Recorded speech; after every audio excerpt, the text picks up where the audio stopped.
Hello, in this video I am going to show you how to capitalize characters. Yes, just capitalizing for making the character big, caps or small caps. Really simple stuff. So first of all, why would you want to use this? Some commands are caps specific. So as a result, instead of retyping the entire command again, imagine if you've got part of the command in the middle of it, or there's like a huge chunk of it, you maybe left caps lock on and it's capital, or not capital and it needs to be, you can alleviate that. Another thing is because you can do edits in the terminal. So you can maybe rename a file. You could do various other stuff as well. Create file and add data to it. You might want to switch caps as well. And again, if you typed out a lot, you don't want to delete it and retype it.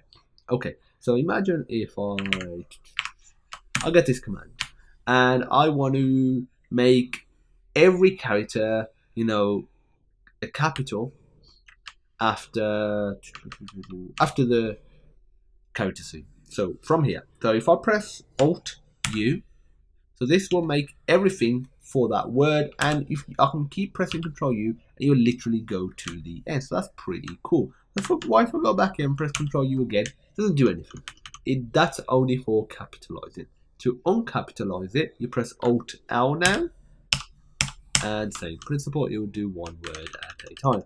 So if we go here and do it, Alt L, or Alt, U, it only affects the actual word, letters. It won't affect numbers. So don't worry, it won't try and do some sort of ASCII and add 32 to it and mess it up. Okay, maybe you might actually want that.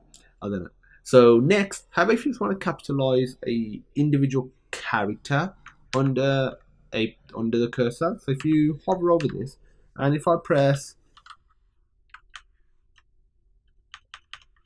Alt C, it will skip to the next word, but you can just capitalize just the one character at a time. So that's it for capitalizing characters.